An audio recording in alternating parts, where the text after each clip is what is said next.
welcome back to the Jodo Cast, your home for Star Wars gaming. I'm Joe, and we got Kurt, Hey. and Leo. Hello. And this week we're going to be talking about Legion Tours of Duty. But before we get to that, Kurt, what you been playing?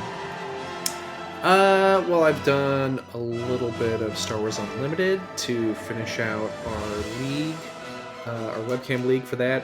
Not as much as I really wanted to have time for, but got some matches in. Was able to play a little bit of Battle of Hoth recently, which we will have videos posted up for. I'm not going to say soon, but relatively soon. And also, we did some. It's like a blizzard soon. I just had Dairy Queen, so my brain took a second to figure out what you meant. No, the video game company. Oh, okay, Well, okay. To be fair, think about weather. We played some Battle of Hoth. It's fun. Played some Ewok Paw Pals recently, which was Paw Pals. That fun video is out now. That one is out. You can watch that because it's Ewoktober. Doing numbers. Got 500,000 views already. Wow, it's a little low for us, but I guess something. The last game I played recently, and I was ashamed to admit this to Joe, because I've been playing by myself. I haven't been recording for content or streaming or anything, but I've been playing a little bit of Knights of the Old Republic 2, The Sith Lords, by myself, because there's been some days where I'm like, I kind of want to play like a RPG I don't have to think about, so I kind of created my own character and been playing by myself a little bit, because sometimes I just want to read all the dialogue. Joe skips past, and so I can't read it all. I want to look at all the like skill descriptions and feat descriptions and like plot it out and get 3.5 Brit. That gameplay didn't translate well to streaming audience. I think we should continue with it, but it has been fun to play my own character that's like a completely different build. Honestly, not how I would normally do a build for this type of game. It's like a stupid melee only strength himbo type of guy, and he's like dark side, because I figure like a complete idiot is the only person who can pick most of the dark side options. They're just like, I'm going to kill you for no reason. So I'm like, okay, this fits this character. He's just dumb. He puts no thought into it. So it's been fun to play it a little bit. Yeah, that's all for me. Leo, what you been playing? Mostly Unlimited. We did recently. We did a thing where I've got a few boxes of like Twilight and Jump to Lightspeed that I've bought on like some sales that my local store has been doing, and invited a few guys out to one of the breweries here in town, and all had some beers and did some drafting while we drank. It was a good night, a lot of fun, and I haven't started playing it yet, but I am signed up for a new Legion League that one of our stores in town is running, and I've got my first game I'm playing is going to be here this next Sunday. So even though I haven't been playing, I have actually kind of gotten back on the Legion painting. I see a box on your desk right there that's opened. Oh yeah, this is what I was painting tonight. Yes, you can see how long it's been sitting around. You can see it's oh my god, very dusty. I can draw on it with, but yeah. So I decided to. It's my first army. We're just doing like a 600 point thing, and it's mostly stuff I've already got painted up. But I decided I want at least one new thing, so I added Callus to my list, and I'm in the middle of getting him painted up, and should be a lot of fun. I'm excited to hear about. Kurt, are you doing Legion again? Yeah, I bought the card packs and stuff for Separatists to start, so I'm going to do that. And kind of like Leo, I'm going to use some of the units I never managed to use in the previous edition. So excited to see how it goes, but I still have to relearn everything. I've got a As I'm really excited about Legion right now. It's hard to get games in with my situation, but I'm getting some in, and it's fun. And we're gonna talk more about Legion in a bit. But I've got my own new units. I've got a lot of assembling and painting to do. Um, I've I played some Battle of Hoth. Very fun. Can't wait for people to see those videos. Played some Paw Pals. Check it out. I played some Lego Star Wars: The Skywalker Saga because I was going to play a different game, but that game hadn't updated, and so I was just like, well, I'll just throw this on and join the voice chat while you guys play that, and I can't join you. And it just playing the Lego Skywalker Saga, for like 30 minutes was just like this game is still really fun, even though I have it at like 90% complete and there's not much left to do. It's just it's pretty and it's a lot of really funny attention to detail and stuff, and it was nice to fire that back up. And I don't know if I just forgot or if they added new things since I left, but I was like seeing characters. I was like, I didn't know that this guy was in this game. Assuming you were just like dinking around on random planets. I was going to the planets that weren't 100%ed and trying to find what was left there. I think that's all I've been playing. And before we get into Legion, I'm going to have you guys continue to beta test the game show I'm working on called Wrong Answers Only, working title. And I've got a card, and I have 3 of them here. This is a Trivial Pursuit card, and I want you to give me the wrong answers only. What does Shmi say when Qui-Gon asks about Anakin's father?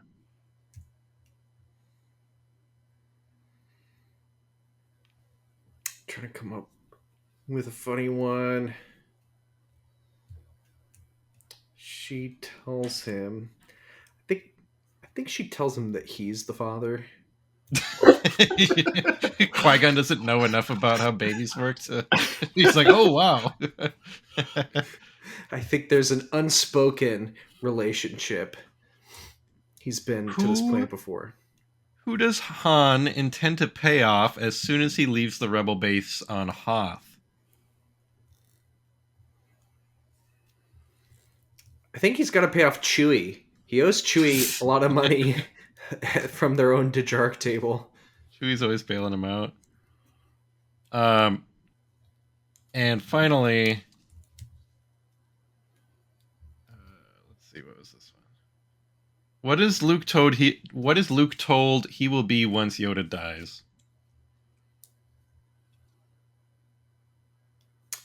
The executor of Yoda's will. He's to like sell off the properties and like go through all this stuff. Luke did have like Yoda's lightsaber that he gave to Grogu, so it's like a lot of treasure buried under the Dagobah hut, and it has to under be like, Yoda's distributed. mattress. Yes. Yoda didn't trust banks.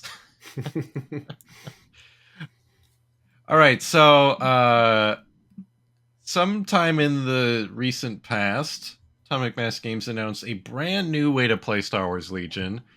Something I think was pretty unexpected and very exciting, so we're going to talk about it. It's called Tours of Duty. Well, the rulebook is effective the 29th of September, so it's probably when they announced it. That was like the first round of errata for it, actually, because there's already... Oh, you're right. There is some updates to it. Probably so just a few little things that they were like, oops. Yeah, I don't know. I don't remember what the original date was. I think I kind of missed it, honestly. It on a news channel.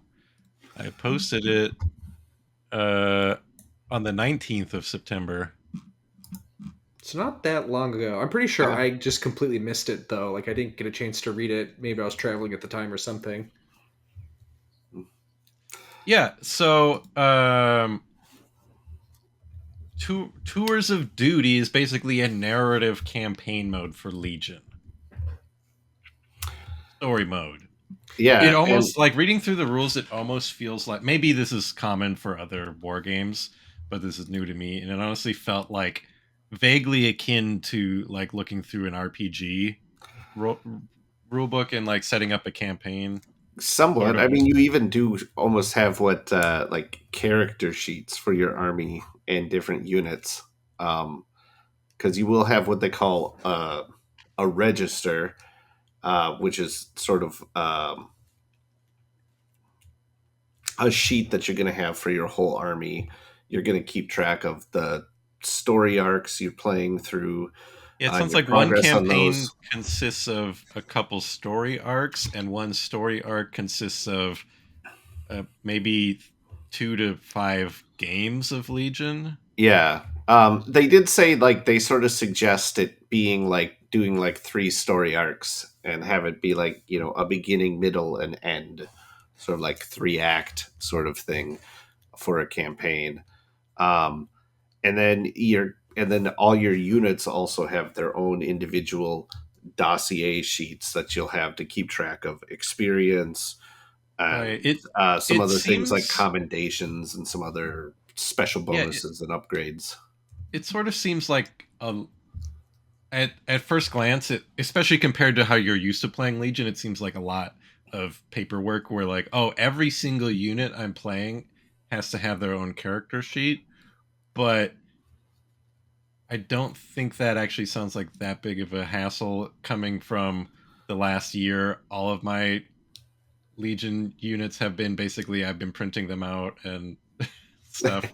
And this maybe we're getting ahead of ourselves, but individual units, the dossier for your so I'm going to have a squad of rebel troopers and I give them this sheet. This keeps track of what upgrades they have, but it also keeps track of um, their experience that they gain, and experience can translate into veteran ranks, which makes them more powerful. But there's also they basically can get like buffs and setbacks throughout the campaign. So this game one, they're probably going to be a fresh, Mhm. set of rebel troopers. 6 games later, these guys are more powerful, but they like have what's an example of a setback here? They've got uh, They could have like after a bunch penalties of to their games, they have surges and different stuff like that, or yeah, weird morale problems. they've got they're unsure or they have tunnel vision, but they also um, are well stocked, so they have like various kind of buffs or commendations and setbacks. And if you get like Unsure and tunnel vision are not actually oh wait, those are setbacks. You're looking in oh the that's wrong a chart. defining trait. That is like something Basically, a like setback, but only for your primary leader person, who's right. called a paragon. AKA your main character. Like, hey, this is the main character of my campaign. It could be Luke Skywalker. It could be, your custom commander from one of the custom commander boxes. I don't think it Um, can be Luke It cannot be Skywalker. Luke Skywalker. You oh, cannot you're actually. right. You actually cannot put unique units or upgrades into your armies. That's interesting. You can Yeah. use So them temporarily through a yeah, strategic Oh, asset, but you can't put them on your register sheet for to like level them up across the okay. So it's campaign. like Imperial Assault, where you've got your unique guys who aren't known to the Star Wars universe, but every once in a while, a main character gets to hop in and hang out with yeah, you. kind of. Um, yeah. So, like we were saying, when you're building your army, um, you you start with a couple stats. You've got combat potential, and you got supply points. Combat potential is you start with 600 combat potential, five supply points. Combat potential is basically here's how many total points you can have worth of units on your register. That doesn't necessarily mean that these are all ones you're going to bring to a game with you, but that's how many are like in In your your army, in and your some of them base. might be in reserve during some games or something. Yeah. Okay, Um, so they're in the base, and depending on the game you're about to play, some yep. or all of them can show up. Yeah. And you have to start with you have at least one commander rank unit and two core at a minimum. The first, whoever's the first commander you put in your army is going to be considered your army's paragon. You have to take them every time. Yep. You always have to bring them to every Yeah, game. this is your Um, main character. You name them. Essentially, This is yeah, this yeah. is I do Commander like Kern.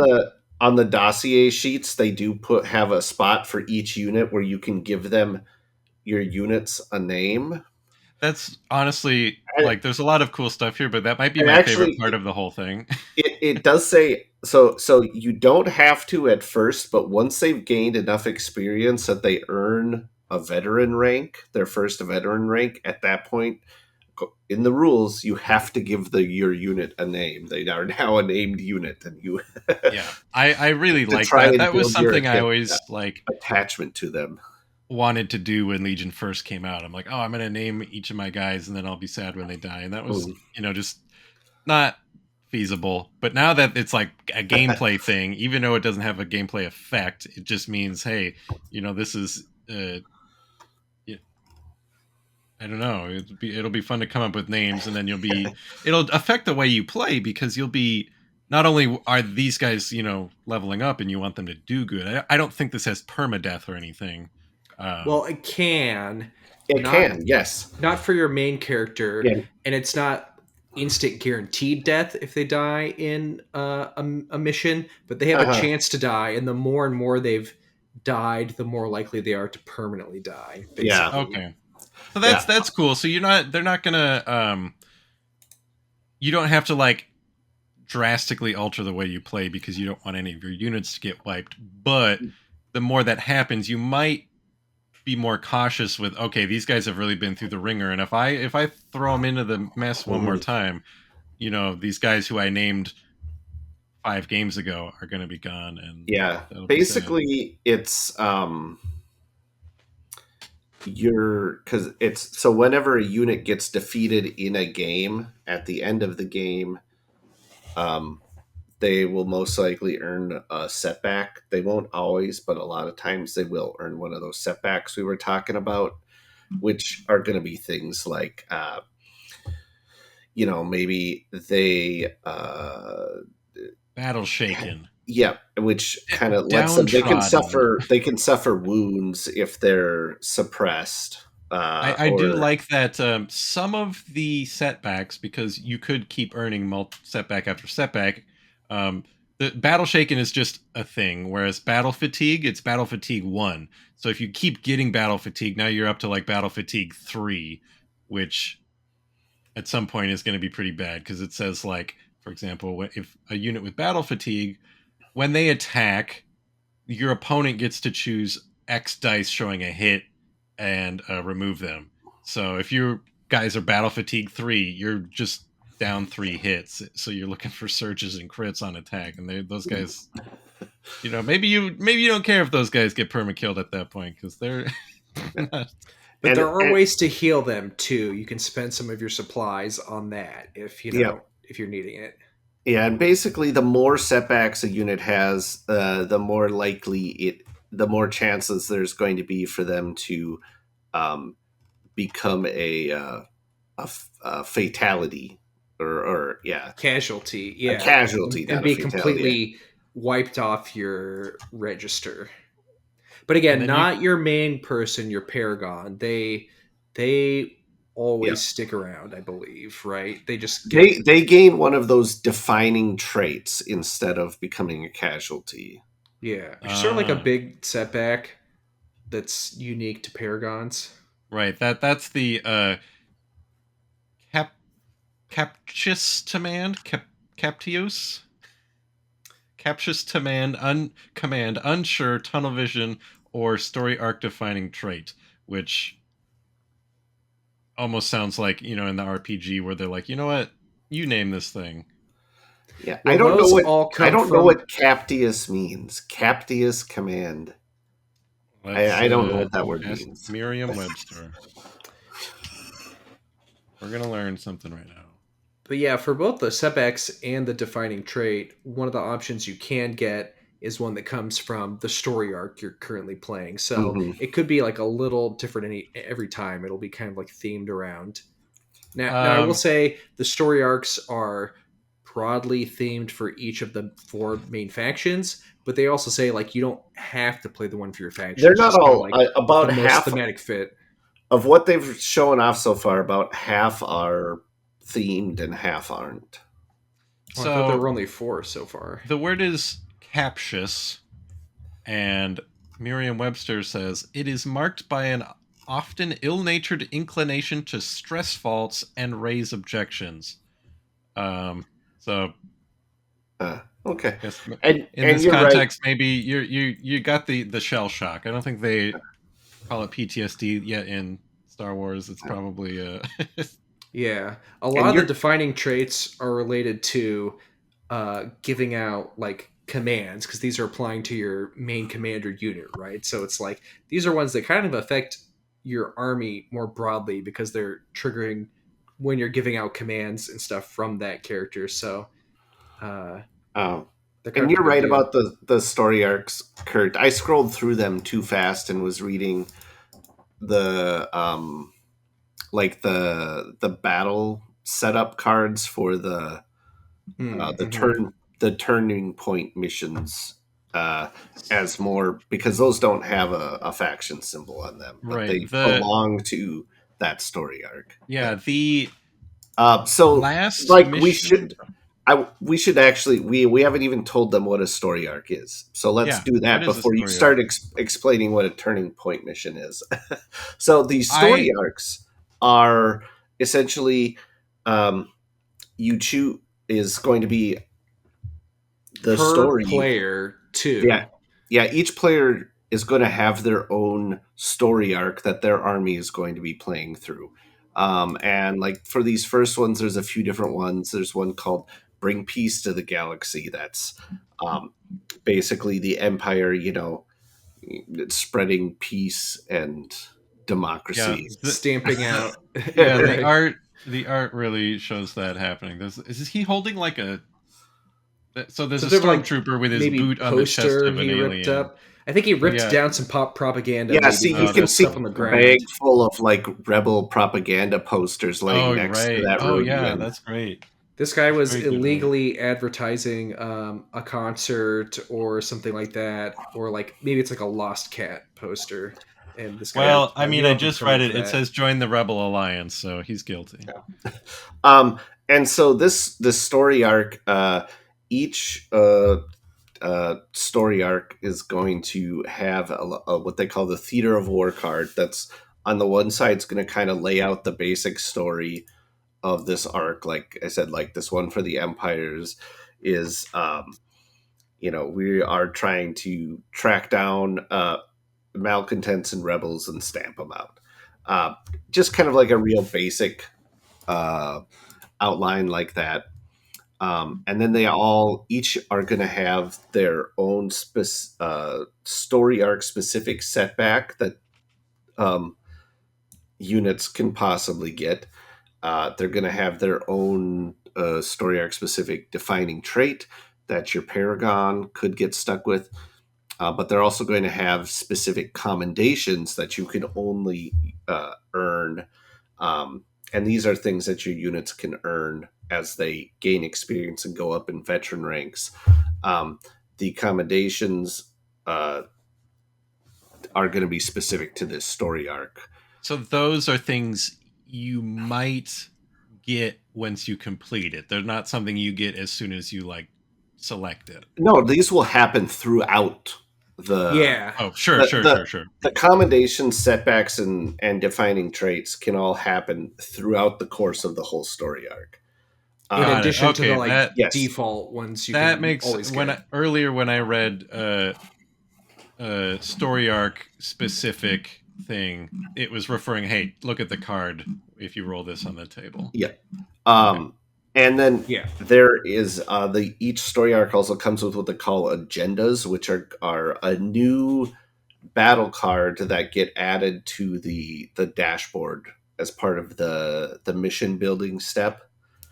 Um, and each story arc has 3 agendas, and They Sort of all like have another alternate objective you're Yeah, doing. yeah, Well, they're sort of it's like another alternate objective, and they all have different ways you progress them. Like and maybe that's they're how ones where you you need to panic a unit, or you need to, do some other things. And after you have progressed all the way through an agenda, you'll be able to get whatever reward is on the backside of that card for your your army or a specific unit. They're all a little bit different. And then once you've completed at least two of those, you will have access to, instead of just building a standard mission just like you would for any other game between you and your opponent, you can instead play what's called the turning point mission for that story arc, which is a specific laid out scenario that's going to have a unique deployment zones, um, might be some sort of asymmetrical setup.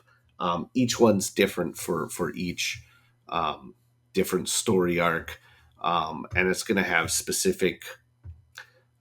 You don't build anything with any battle cards. It's got to set up secondary objectives and advantages already, and then depending on whether you win when you do your turning point mission, you're going to get different rewards based on if you actually win that mission or lose it. And then after you've done the turning point mission, um, that's when you can then move on to the next story arc to kind of continue your campaign for your army. And so it's interesting, like those agendas, you're kind of like doing normal missions most of the time, but then those agendas are kind of added on top. You're like progressing one at a time. Again, you mark those on your register sheet to keep track until you're like, oh, I've built up enough. I can finally do the big conclusion to this story arc. So there's like a lot of different systems happening at once that you're tracking and stuff, but like gives you, if you're kind of just tired of doing random one-off missions, it gives you this kind of loosely tied together theme where you can start to have a kind of story playing out. right, Mm-hmm. and I like that a lot because it's going to give me reasons to make maybe the suboptimal move, even though it makes sense for like you because you I expect to be at least to some degree doing a little role playing in that, be like, well, I should probably go push over in that objective, but this squad, they've been around for this long and they're trying to accomplish this agenda, which means they're going to actually go over there and shoot at those guys instead because it makes sense for the story I'm telling right now, which I think is fun. Or Mm-hmm. maybe even if you can keep track of all this, maybe you're even saying, my opponent's agenda is related to this, so I need to attack this point of interest just to like stop their other thing from going off, maybe. Yeah, so basically you could run, like, you could have six people all running their own campaigns, and the only time you ever have to, like, you kind of be like, hey, I'm using these special rules and stuff, but you don't have to go through a whole campaign with the same opponent, do you? As long as No. everybody's sort of at the same pace, you can be like, hey, here's Well, my they campaign. do actually have some rules for even if you're not necessarily at the same step in the campaign. Because like as you go through the campaign, your army's going to earn reputation, and then if you are playing against someone who has more reputation than you, um, basically meaning that they're further along, they've played more of these story arcs, so they will have more stuff. They'll have earned more supply points to buy more units, to buy more upgrades, um, all that kind of stuff. Uh, it gives you like a temporary extra 50 uh, what the heck do they call it, the combat Reinforcements. power commendation. Yeah. Yeah, they combat potential. You get like an extra 50 like combat potential or whatever to, if it essentially, so you can bring along an extra 50 points worth of stuff to your game that your opponent can't. Um, And that's another thing that's even like, so your combat potential isn't, like I mentioned before, isn't necessarily what you're bringing to any match. That's just like I said, the total amount of your army, as like your whole reserves of what you can have. Whatever you're bringing to your match is whatever, like when you set up a game with whoever you're playing with, whatever point total you guys both agree on. So basically, it said, like, like if it's like, lower, like 600 or something like that, then you just play using recon, army building, and setup rules. And then once you get over like 800 points, then play using standard Legion, army building and setup rules. Um, but normally, you and your opponent would be bringing the same amount of points to a game. Like I said, unless like they are higher reputation than you, then you get that little bump in points to kind of try and even things out some.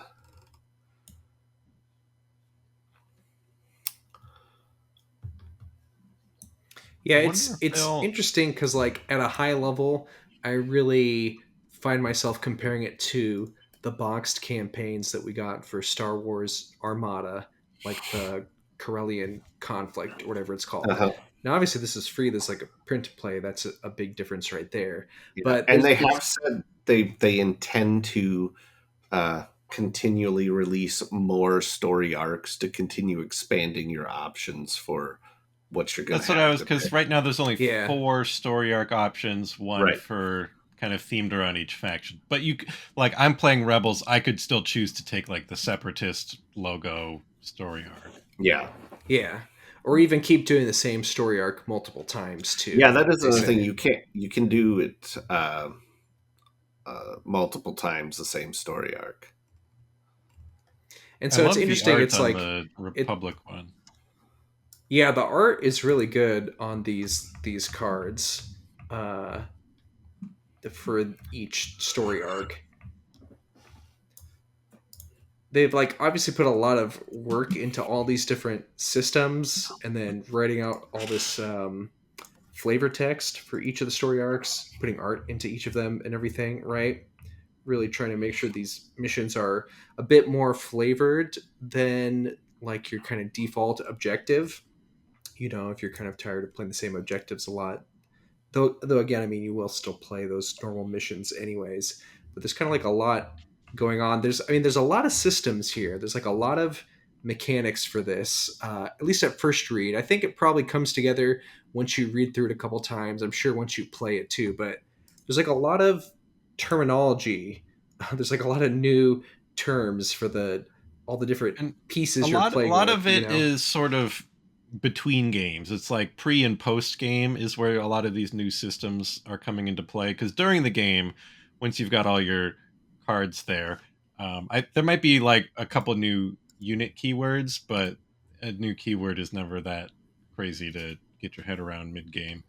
Um, but yeah, during the game, you just have a number of new things that your units need to like think about, like if they have commendations or setbacks that are giving them additional abilities, and keeping your agendas in mind. But that's about it. A lot of the stuff that is new and that you kind of have to like strategize around seems to be sort of kind of Kind of upkeep pre-game setup. type Yeah, stuff.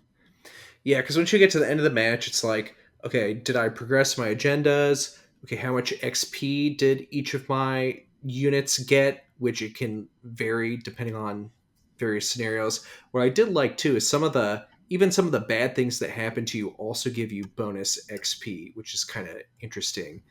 Some of the setbacks and stuff like that, or like uh, other bad things that can happen to you. It's like, oh, at least this unit got some XP in the process too. They're kind of going through the ringer. And you get supply points each match, and then you're like, okay, now I want to spend the supply points maybe on some strategic assets. So again, you kind of like go through this whole process for all your guys, but like once you get it all like out on your sheet, it's like, okay, now I have these units. I kind of just need to add more units and upgrades and stuff, right? So I think even though it seems like a lot of stuff, I think it'll really come together once you're actually just doing it, especially with other people doing it with you, obviously, too. That helps. So maybe we already mentioned it, but let's go over what XP does because all of your units will be gaining it at the same rate, different rates. Because it gives you veteran rank, which does what? So how do you get XP? How do you give that to your units, and how does that translate Yeah. into whatever it translates into? So each unit that takes part in the battle gets 1 experience. Each unit that was contesting or holding one or more objective tokens at the end of the game gets 1 more experience. Then each player chooses one of their opponent's units that was not a casualty that they felt had a particularly meaningful impact on the game. So this one's kind of interesting where it's kind of dependent on your opponent to be like, oh yeah, that unit was just every time you were rolling with them, you rolled all crits. They were on fire. Um, um, and then they name that unit their most feared rival, and then Most that feared unit rival. gets 3 experience. Ooh. And then as you go up in experience, your unit will gain veteran ranks. And there's like a little chart that basically says that it's like from 0 to 4, your veteran rank 0. Once you hit 5 to 12, then you're 1, 2, and then it kind of keeps going up. Certain like core units can only reach a max of veteran rank 3, whereas Yeah, like your Paragon, your main character, can reach or 5. any other commanders you happen to add to your army. Right. Who are again all generic. Yeah, yeah. Yes. So they're all going to be sort of built out of the custom commander kits. Hmm. I mean, you could always use any mini and just put the cards together or whatever. Yeah, yeah. So, and they can go up to, like you said, they can go up to a veteran rank of 5. So that's all just determined based on your uh, experience. And Um, veteran rank just gets is you access to more commendation options. Yes, Whenever you level up. every time you hit a new rank, you get to choose that unit gets to choose a commendation. Um, So you're and kind so of there's customizing them a little bit as you go, since you're mostly like picking what you want for those. yeah, some will add upgrade slots. Um, you might be able to increase their wound threshold. Uh, you can give them some keywords like inspire or uh, Prepared impact. position, Yeah, there's a few size. different ones. There's like re-rolls and stuff. Uh, and Um, then, like I said, yeah, a whole bunch of different keywords. They can learn scout, tactical, shielded, demoralize, sharpshooter, just kind of whatever. And then, like we said, also each of the story arcs will all have their own unique commendation that they can earn. Um, and those also sometimes have their own limitations on them. Like the Republic one, the peacekeeping mission, has a commendation called Unity that um, you can only give to clone trooper units. Um, some of the um, accommodations kind of have like multiple levels almost, where it's like once you have this one, you can then take this like better one the next time. And there's these things called high commendations, which are basically kind of that. It's like this is a really good one you can only get once you have other ones, basically. And like being a certain level too.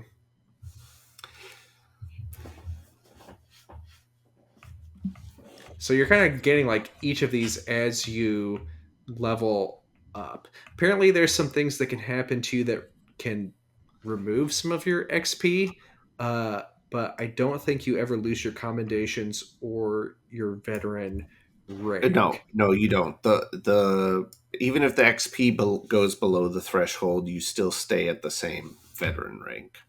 It'll just take you longer to get back up to that next rank. And even though some of the unit types have a maximum veteran rank, one of your aid requests, assets, whatever the different things, one of the things you can do, The there's aid a, requests, yep. yeah, one of the things That you, you buy using the supply points you get supply at the end of the points, game. you can do that to increase your maximum veteran rank too. So again, if you're like, oh, I want to keep leveling this core squad up, you can, there are ways you can do to kind of go Yeah. beyond to a And certain limit. and some other aid requests you can do besides pumping up a maximum veteran rank for unit is you can increase your whole army's your register's combat potential. Uh, you can request medical supplies that will remove setbacks from units. Um, you can add strategic assets to your register, which are uh, basically like one-time use items or units that you can bring in. Like this is one of the ways you can bring in some of the unique units into the game, into your army, is with these aid requests for strategic assets. Um, you can, I mean, you can even add some uh, heavier personnel upgrades, other upgrades you can get with that. Um, and then the way you earn those supply points is again at the end of the game. You'll earn two more supply points. You start with 5 at the very beginning of the whole tour duty. Like I said, you'll get 2 for playing a game, and then each player just rolls a red defense die. If you get a block, you earn an extra supply point. And if you get a surge, if you're the player that won, you'll get a supply point. So if you So won, your odds of getting a bonus point are slightly higher. yes. So do you guys think it would be more fun to play through a campaign in sort of a league setting where you had maybe 4 to 8 people all doing it, or with the same person throughout the whole campaign? So it's just you two. Um, so then it's sort of like a. I think it. I don't know. What do you think? I feel like the way these tours are structured is it's kind of more meant to be in some sort of a league or something like that, where you're not always playing against the same person, because um, I think it's easier to get around the whole thing where each army is sort of telling their own story. Mm-hmm. Um, that's not such a big deal when you're playing different people all the time. But I think if it's just like me and Kurt playing each other all the time, it's gonna feel a little bit weird to, like, if I'm playing the Empire and I get to my turning point mission, which is oh, I've basically the turning point mission is that you've surrounded the rebel forces and they're kind of in the center of the map, and you're around them and they need to defend their base kind of in the middle of the map while you come in and try and envelop them and take them out. And I win that mission, let's say, and then we play our next game, and it's all these guys that I supposedly just stomped out. It's going to be feel a little strange, I guess, narratively, but I don't think it would necessarily like detract from the fun that much. I just think it would work better in a situation where you're kind of rotating through a bigger number of opponents than just the one person all the time. Yeah, that makes sense. I was thinking almost the other way, where if Yeah, you me were too. with the same opponent the whole time, then like both of you are crafting a story together that much more. I didn't think about um the turning point missions maybe being a little thematically dissonant if you well, we're gonna do my turning point mission, and then we're gonna do your turning point mission, and like the stories being told here don't quite line up with what's happening. Um, Yeah, I could see it if it was more of a thing like your opponent, like if like your opponent is almost game mastering, kind of, to where each time I'm playing, like I have my army that's going through the tour of duty, and Kurt each time is crafting stuff to play against me to go along with whatever with that narrative, rather than playing his own tour. You know, I don't know. I mean, I don't think that that's necessarily the best way or the most fun to do it either, but I think like from a narrative standpoint, it makes more sense. I guess from my perspective, I think the tough part about trying to do it as a league is that there's a few things that kind of like aren't formalized systems. There's like a few things that are kind of casual, and I think even the most casual league is still kind of like competitive. So there's like a few things you have to do to kind of momentarily set competitiveness aside and be like, okay, here's what we're doing for the story, that I think would be a lot easier with two people. Like in particular, anytime it's like time to do a turning point, because you can both be like, I finished my agenda. It's time to do a turning point. If you're both doing it at the same time, it's like there isn't really a way to decide who gets to do theirs. It's just you have to decide, and I think Yeah, I that mean, would be really tough in a league because someone has to just like let the other person do it. And a lot of leagues, it's just going to be like there has to be a way to decide that, and that's not built in. You know what I mean? And kind of like those story it aspects almost of like might we just be. have to decide what the story is. I think those will It fall apart almost in a might be league. easier in a league if people weren't. If everyone was a little staggered, somebody missed a week or here or there, then you can be like, well, I have who's okay, everybody who has to do their turning point, who's well, not on a turning I mean, point. they might not. Yeah, I mean, there's no guarantee. Even if you've played the same number of games, there's no guarantee that you and your opponent will have progressed through True, because uh, you're getting to the the turning agendas as point. far, because you have to You're complete two agendas, and you may not necessarily even complete or you may not even progress an agenda during a right. game. For example, one agenda was uh, every time you panic, somebody put a token on this card. At the end of the game, if there's two tokens on it, you get to take one progress on this agenda. If there was three tokens on it, you get two. And in order to complete the agenda itself, you need like three. So it's like two Three. games minimum for this one agenda, but it could be up to three or more games depending on how you do. So everybody's gonna be progressing their agendas at different rates. Theoretically, some agendas you could take you like 10 games if you just are really bad at stuff. And I think I would probably prefer to. I think it would be fun to do a league because if, especially if it was a smaller player count, so everybody could like kind of keep up with each other's stories and be like, oh, what Yeah, happened over and here? it's gonna be fun to if you're like all chatting together, and like I said, you're gonna be naming units and stuff like that, Yeah, especially when with the whole like, oh, like that most feared rival thing. It's like, okay, this particular unit here, Jim's Ass Kickers. That's the name of that squad. You know, I gave them most feared rival during my game. I played against Kurt.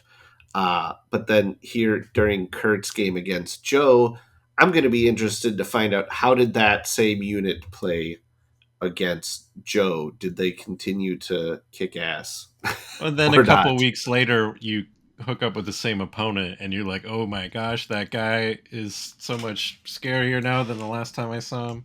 Or he died. um He's gone. yeah, So what happened to the ass kickers? Oh, they got their ass kicked.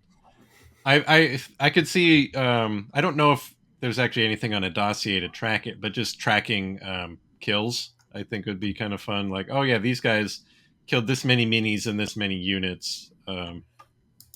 Even though if it has no gameplay effect, just to have it written on their character sheet, little Yeah. tally marks. Or Um, I could see doing fun things like when they hit a veteran rank, do something Paint their hair to the gray. minis in some way to indicate it. Like I've heard of people who like with their Warhammer shit, like their Space Marines, when they're like, oh, this unit did a really cool play, or they got a really good roll off and killed some orcs or some shit, uh, to celebrate this unit and to kind of mark the occasion. I'm going to add another purity seal to his armor, or something like that. In a Star Wars setting would be cool. Or Get even a just bunch like of a tiny stripe little, on the base or something, like yeah, a bunch of little Yavin medals that you can keep pinning all over the. I do, on the other hand, think it would be a lot of fun to play through an entire campaign with just one other opponent. Because, like I said, you'll be able to craft that story together, and your unique characters, particularly your paragons, will obviously build some kind of like rivalry and nemesis narrative between them because they keep facing off all the time. Almost maybe like a cartoon where they're like, "Ah, we meet again." Um, and Yeah, I I think that mean, would be fun.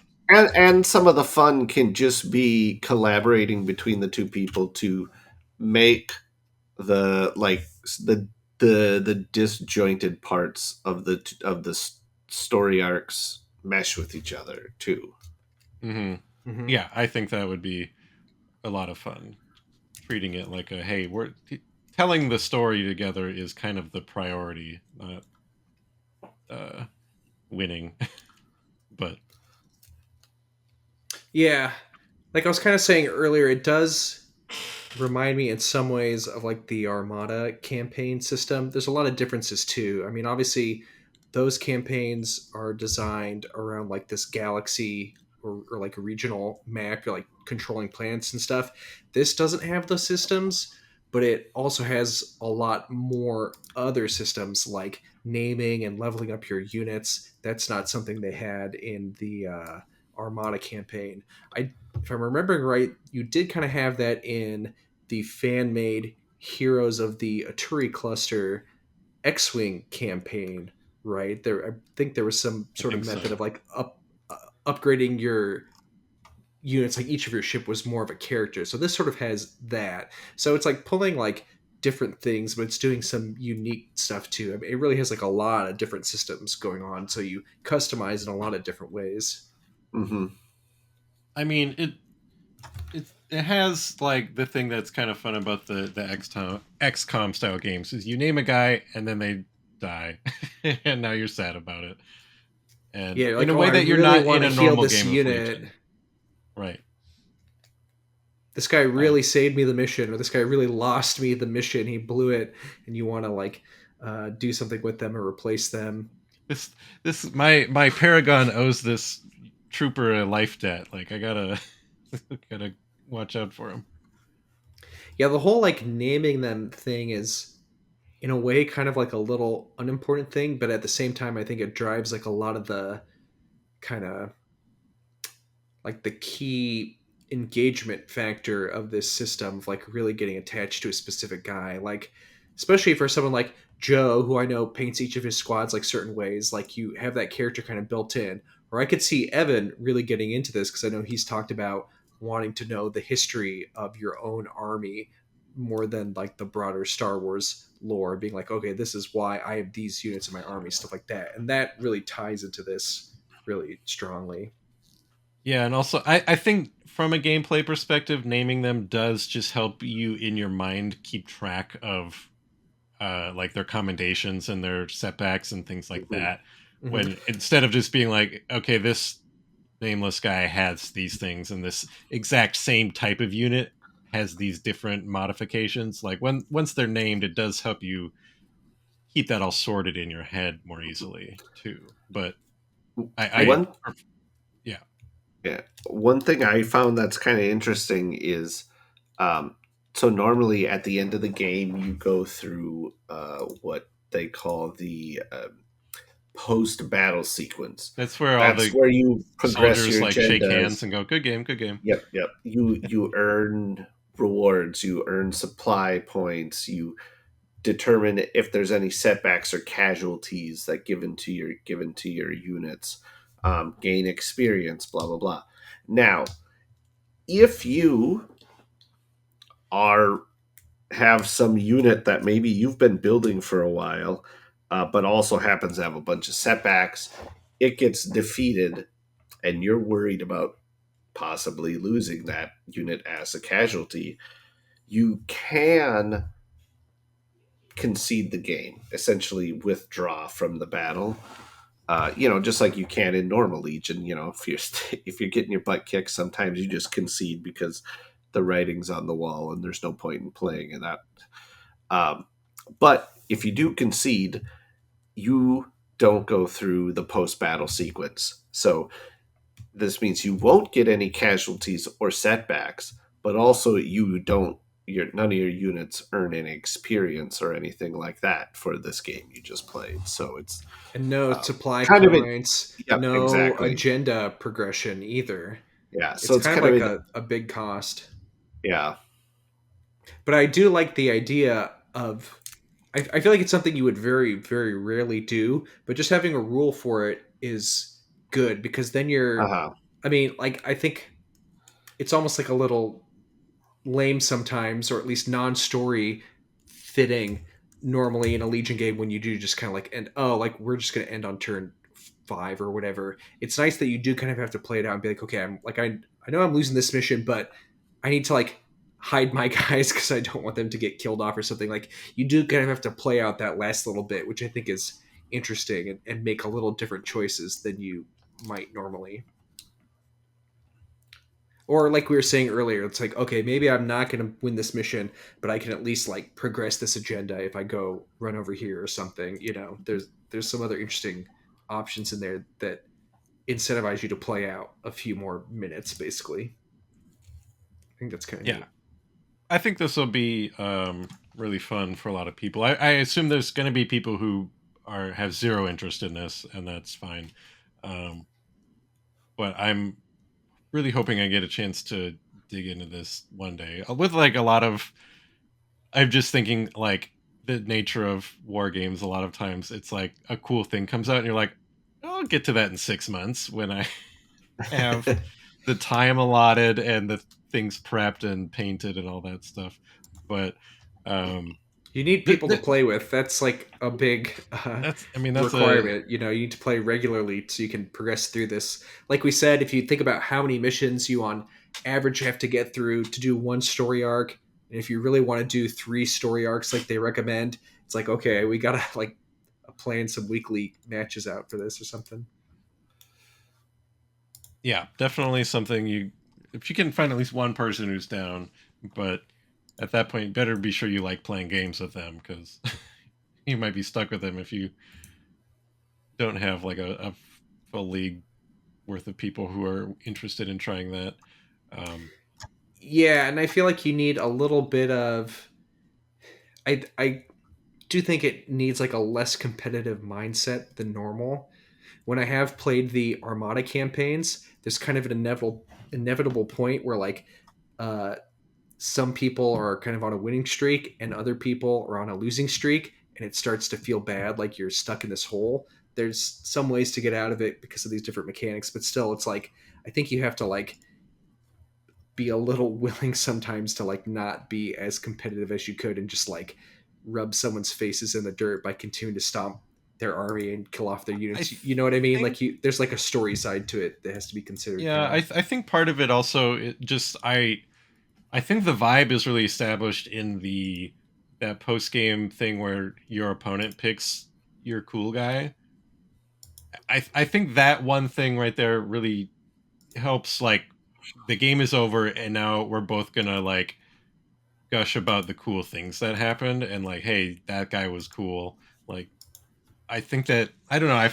Obviously the game's over at that point, but I think that kind of sets the tone for what these games are supposed to be like, where it's like, hey, I'm interested in what your guys are doing as a story just as much as my own guys. And I think I can see there's always people who are going to be way too competitive about things, but I feel like if you got a group on board, it would be, I don't think everyone's going to be like playing it like a GM where you're like, I'm going to make crazy choices, but um, Yeah, systems like that feel like a fun little like catch up thing. Like, oh, these units are still going to get XP even if they wouldn't normally. And Hmm. yeah, I hope you play with someone who's like chill about it, because I think there's going to be like a feel bad experience where some competitive person's like, oh, your most feared rival is let's see, it's the unit that already has max XP or something. You know what I mean? Like, if someone's going to be like trying to power game these rules, it's going to become less fun. With like, ooh, I I I need to wipe out your feel I unit to feel like mess you up. like Someone out there's going to do that. anybody who's going to take the time to actually play like a narrative campaign probably isn't going to be like that. I hope yeah, that so. that kind of Yeah. gamer has already written this off as something they're not interested in. I Maybe. hope so, but I mean, it depends. I think some people are probably looking at this going like, "Ooh, if I combine, you know, this commendation and this thing, then I can get this like ultra power gamey unit that's like Yeah, but impossible to kill, and then they might be kind of annoying to play with." You know, well, prove me you wrong. know. Go play in a league of it, Kurt. I For a fact. think last kind of thought I have about this is that like, I guess I'm just excited to see what other story arcs and things they add. I mean, they could even add like more commendations and stuff like that, right? I want to see like as they add more and more, you can like start to build out these like really neat uh, storylines in really neat ways. Yeah, We kind of I'm have a just starting to point here. go through the four story arcs. The Empire themed one, Bring Peace to the Galaxy, culminates in a mission called Wipe Them Out. Rebels Liberate the System culminates in a mission called The Big One after months of concerted effort and intelligence. Um, and that one, so the Wipe Them Out, Leo had mentioned earlier, as the Empire is sort of closing in on a little ring of rebels stuck on the middle of the map. The Rebel one, the big one, you've got small deployment zones along the edge trying to take out a huge emplacement of enemies. Uh, Republic is peacekeeping mission. That's the one with the art I really like of Bail Organa chewing out a really embarrassed hologram of Anakin and Yularen, who are like, sorry. um, that one is called The Hammer Falls, and that one has an interesting looking setup of almost just along both edges of the board, except the blue player has got a smaller space. And then Separatists have Root Out the Corruption, which culminates in Caught in the Act. And that one has a deployment zone that is the only one that's like just symmetrical face off on both sides of the board. Um, so yeah, a lot of different variety there. I don't know how interesting it would be to play, like the separatist mission with the uh, imperial units or whatever. But Yeah, I feel like in practice you probably would end up doing that, just to keep doing different story arcs, I and think. I think But it's not some of them hard will to feel like like. they don't match, so it'd be like, oh, it's kind of weird. My rebels are stamping out detractors or something. I don't know. Yeah, I think it wouldn't be hard to even just sort of rewrite them a little bit to make them make sense. I think the only like the Republic one does have something that like calls out clone troopers and stuff, but um, yeah, this is just really cool. I'm really excited that seems like a lot of effort went into this with lots of new, even just from the design, graphic design perspective, there's a lot of new stuff here, new art. But seems like a lot of work went into this. I'm excited to hear what people are saying about it as they've got more games in. I hope that you guys get to try this out soon. I'll try eventually. Maybe I'll see if Bethany wants to do it once she finishes building her armies. The starter sets, they've got like 600 points worth of guys in the starter sets. I don't remember. Might be enough to like start a it might be campaign more. out of the starter boxes. But other than you need a generic leader, but I mean, I guess again, like you said, you I could just just got use those in the mail any today. meter, any mini, and say, well, represents a generic leader, I guess. So Yeah, you could use your Luke mini and be like, this is puke.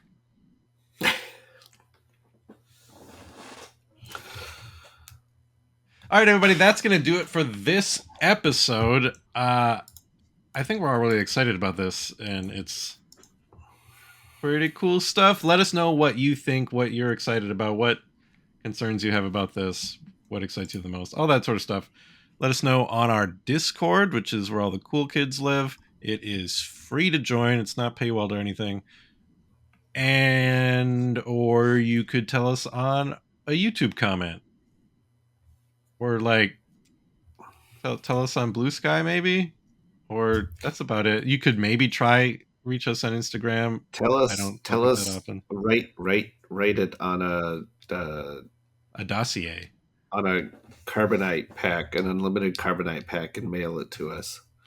And Yeah, you we'll could do read your that comment too. on the next episode. That is the second most likely way to get in touch with us other than Discord.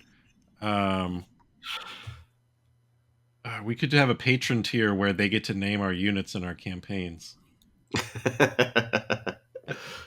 right, everybody. Thanks for listening. We'll see you next time. And until then, stay funky. That's our new catchphrase.